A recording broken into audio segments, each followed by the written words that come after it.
welcome everybody to Conversations with Kush. I am live today at V-Fest and I'm your host, Molly the Kush RN. V-Fest is a celebration of wellness, holistic living, spirituality, agape love, mental health, plant-based lifestyle, so everything that's healthy and good for you. We have several incredible guests today. Beautiful guest lineup, and today, so come on in, get comfy, listen to some of our great topics, starting off with Jacqueline Higgins. Hello, Jackie. Hello. My good friend. Jackie is here to talk about the endocannabinoid system, so thank you for being here, Jackie. Thank you for the invite, Molly. Yeah. We have done several podcasts together. We have. So I know I'm very well versed in who you are. Yeah. Tell my audience who you are and what you're doing in this space. Oh my goodness. Okay, so I am a nurse practitioner. I predominantly focus in this space as an educator, as a support system for professionals. That's kind of where I've really seen my goals is I have a passion for professionals who are trying to get involved in this space or who are interested but not sure they want to be here. I see the endocannabinoid system. I'm just going to segue right into that. I see the endocannabinoid system as a human body system that wasn't really talked about when we were in school, right? And I think that when you as a professional are considering a nursing diagnosis, a differential diagnosis, if we don't have a whole human body system that we're considering, I feel like we're not doing as much as we want to do. Like as healthcare professionals, we really want to take care of people. And if we're missing a whole body system, we're missing an opportunity to have an intervention. Right. Yeah. So what I understand from the endocannabinoid system, or the ECS as it's commonly referred to, it's kind of like the master regulator of all the rest of the other body systems, right? Yeah. We used to attribute that to hormones in the endocrine system. Sure. But now we're seeing that it goes even deeper than that. So the ECS was discovered in 84. When was it? Tell me. Oh, yeah. I don't know if I know exactly the date it was discovered. Yeah. So, but it's been around for about 30 years. So we really kind of had information about the ECS for quite a long period of time. And, to the point where we actually have people talking about compromise. So not only do you have, when we talk about the endocannabinoid system as far as like the health of it, people refer to that as like the endocannabinoid tone. When we're talking about compromise, people can either have too much or too little, right? And that could be any number of things. Ethan Rousseau is a researcher in this space, and he has talked about clinical endocannabinoid deficiency syndrome. And then the other thing people will talk about is this excess, where there's just a little too much on board, and that too much on board might actually be contributing or feeding obesity, and that, in that it is it promotes a feed-forward mechanism. It influences insulin sensitivity in our bodies. So there's a few different things we would be thinking about when we are considering like the health of your ECS system. So it's kind of like finding that sweet spot. You can't have too much and you can't have too little. Correct. Like the Goldilocks. It's the Goldilocks effect. Absolutely. Yeah. So it's strange to me that, like you said, it's been around for 30 years, but hardly anyone knows anything about it, right? Yeah. So just kind of give us like a brief overview of like some of the things it can do for you. So the endocannabinoid system is essentially made up of, well, let's talk about like when did it even happen? Okay, right? great. So the endocannabinoid system, you actually have evidence of your endocannabinoid system at 14 weeks gestation. Wow. So you are in your mom, kind of growing in the tummy, right? And there is, we are starting to see the endocannabinoid system come online. Okay. Wow, that's incredible. I didn't know that. Yes. Okay. Isn't that fun? Yeah, it is. It's so cool. So, I think it's very interesting, and it's kind of an area I would love to research a little, just for myself, a little deeper. Right. It's made up of like think about things as having parts, right? So you're not surprised that your cardiovascular system has parts, right? Like it has blood vessels, and those can be considered arteries and arterioles and veins, right? You have a heart, right? So your endocannabinoid system has parts. And the parts that we know about, at least at this point, are the endocannabinoids themselves. So these are the molecules that kind of do the magic work, right? Okay. You have these receptors that will allow this lock and key mechanism to happen where things can connect, your endocannabinoids can connect. And then you have these enzymes, and the enzymes break down essentially to make sure that, if you have something really powerful, you also have to have something equally powerful to eliminate it, and also to make it. So the enzymes can either make the endocannabinoids or get rid of them. Okay. The receptors are where the endocannabinoids connect, and we call them the ECBs, just so that you know. Okay. And the endocannabinoids themselves, there's actually about 5 that we know about. The ones that are researched are 2. So the first one would be anandamide, or AEH, and people think about that as the bliss molecule, okay? And the second is 2-AG, or 2-arachidonoglycerol, and that just keeps everything in the background humming, is what it seems like it's doing, okay? So that would be the parts of the endocannabinoid system. Do you have to keep going? Yes. Okay, so there's a function to it also, right? So we have the parts, and then we have what is the function of it? So it works on demand, in the moment, let's go. That's how it works, okay? And that on demand, in the moment, is to promote stability. So if you have something coming at you and you have a lot of adrenaline going, or you had a lot of stimulation going, dopamine, serotonin, all those neurochemicals, it is going to come in the moment, and it's going to calm those down so that we're not getting overstimulated, okay?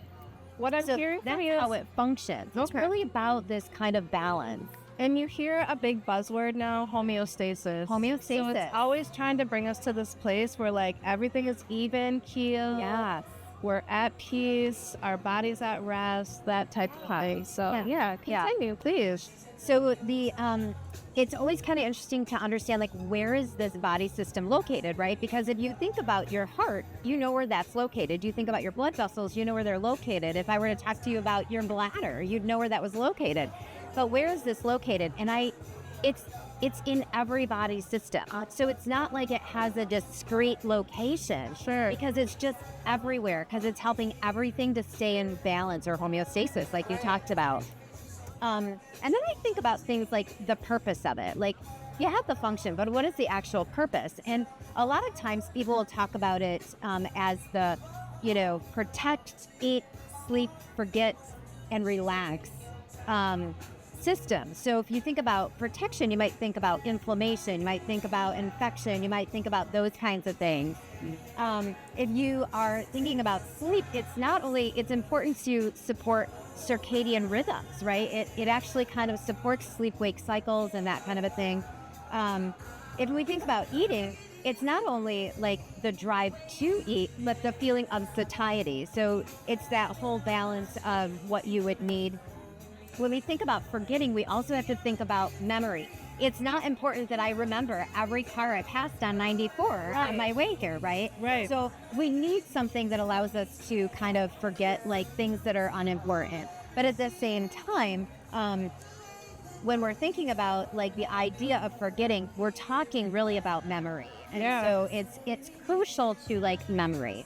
And you might think about that with something like PTSD, that kind of thing. Okay. And then relaxation is kind of that psychologic relaxation, right? But then also physiologic relaxation. So spasms or spasticity or those kinds of things. I think we're good. Yeah. So those would be my thoughts on just the ECS as a system. Sure. Yeah. It's interesting because it can work twofold. So it can work to help you forget sometimes things that maybe aren't so important. Yeah. But then also it can really sharpen and bring into focus, I think, for some people that need that. Maybe you're struggling with dementia or Alzheimer's or, things of that nature. So it's really amazing, and it's so complex. And I think that's why I think sometimes that's why people are shy away from it. because there's just so much to know and learn about it. And I think that we've only really touched, and we heard Dustin Sulak talk at Cannabis saying, like, we've only scratched the surface. Like, we're only 20% what we know of What cannabis. body system do we know everything about, right? I feel like no matter what the human body system is, we're continuously learning about it because science is like that, right? So I can respect that there can be an intimidation factor, but I feel like a million years ago when I was in nursing school, like the very first time, right?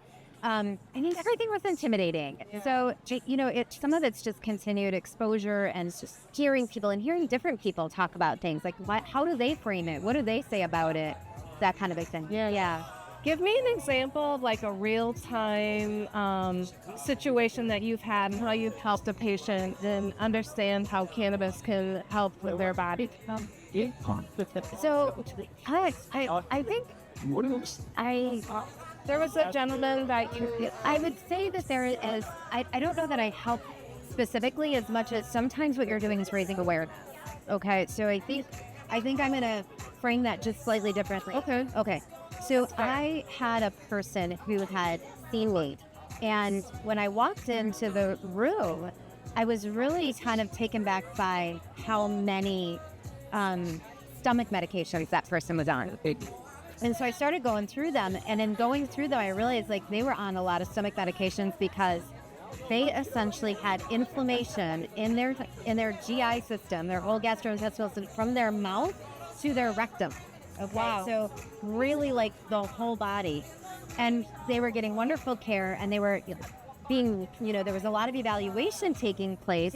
But I thought to myself, I wonder if anybody's considered the endocannabinoid system, because that's what I'm seeing. I'm seeing a very pro-inflamed situation, and I am curious, like, what is the gut microbiome doing here? And what is the endocannabinoid, like what's happening with this endocannabinoid system?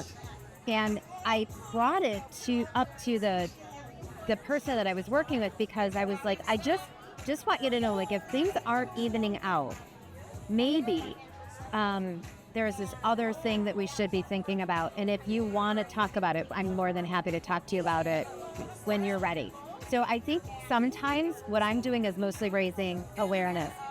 There are times when things happen and I'm like, I wonder if I'm curious myself. So I recently connected with somebody where I was like, I wonder if when people, it was kind of in a gym setting. So I wonder if people who end up in these like real like aggressive exercise programs, if they're actually struggling with an endocannabinoid deficiency. Because sometimes you'll have people, like I remember years and years and years ago, I worked at a gym and there was this person who like ran themselves to death. They ended up with like an electrolyte imbalance, like that kind of a thing.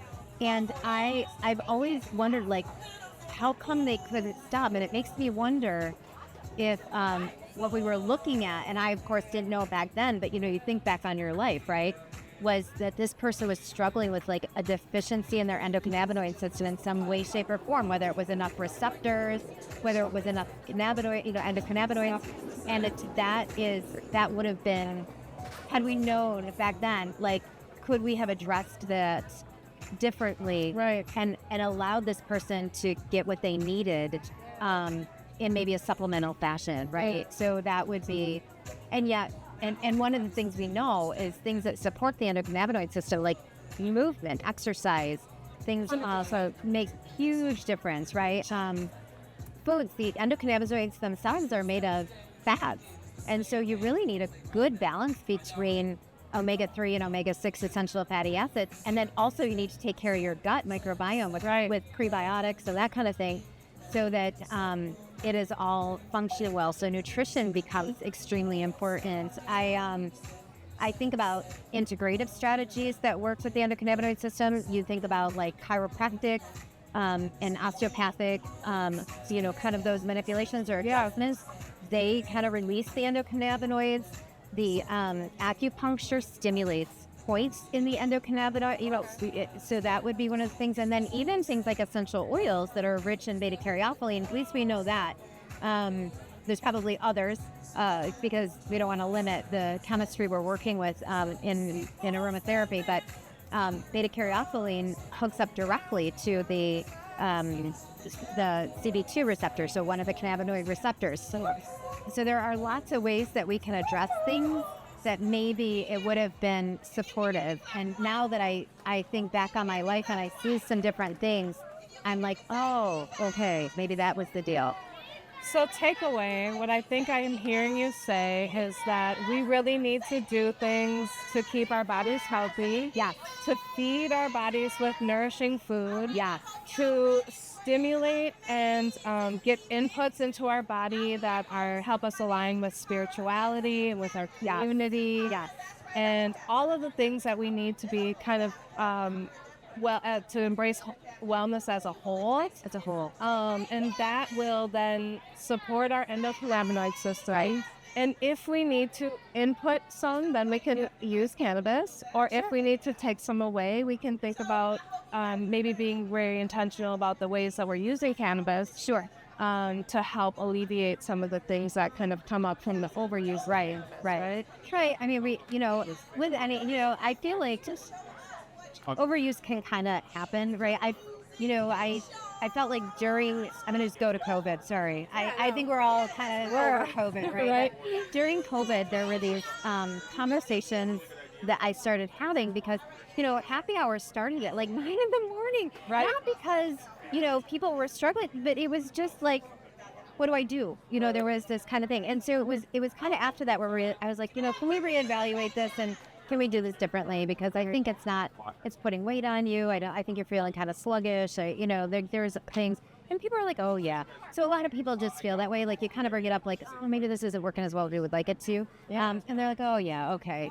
But often I do find that people benefit from support on kind of reducing or even discontinuation and tolerance breaks, those kinds of things, because that isn't a conversation that's always had, right? Like I feel like the conversation, interestingly enough, it's almost like pharmaceuticals, right? Yeah. It's about getting you on and never taking you off. And so and with pharmaceuticals as well as cannabis, there always should be a conversation about exit strategies and like how we're gonna unwind and reevaluate. Or even just about if you're not interested in going down that road, using the lowest, most effective dose for you. Yeah. Oh, absolutely. And I just think that people don't understand that there are so many different ways that you can use cannabis as a topical, as a consumable, and you can utilize a variety of those methods to get to the place where you want to be, to alleviate any symptoms that you might have. Correct. So it's fascinating. And it doesn't necessarily have to be high doses. In fact, there can be a threshold that you reach where then things get worse. Right. And then people use more and more and more trying to make things better again. Right. So it's very interesting. And often you don't know about things getting worse until you tip over the threshold, right? And then you back down and you're like, oh, that actually is working better. So it's very interesting how to work with that. Yeah, excellent. Anything else that you want to mention or just bring forward about the endocannabinoid system that you think might be important for people to know, especially new consumers? I think we want to engage in taking care of the endocannabinoid system. I can respect that there are a number, like if you just feel crummy, it's pretty difficult to feel motivated to start cooking meals at home, start, doing some sort of a movement practice. Not everybody has accessibility to things like, acupuncture, chiropractic, or those kinds of things. So it's the whole idea that small starts are really important. And sometimes I will start with, can we plan tomorrow that you're going to know exactly what you eat for breakfast? And then we make it. Like, can we plan that tomorrow you're going to know breakfast and lunch? Yeah. Can we do breakfast, a snack, and lunch? Right. Do breakfast, a snack, lunch, a snack, and dinner. Yeah. So it's that whole idea of building on small successes. Absolutely. And small successes, if your endocannabinoid system is a little out, or you suspect it is, small successes are going to make a huge difference. And I celebrate all success. Absolutely. Yeah. Absolutely. Does anyone have any questions about the endocannabinoid system? Maceo, do you have any questions about the endocannabinoid system? No. One question.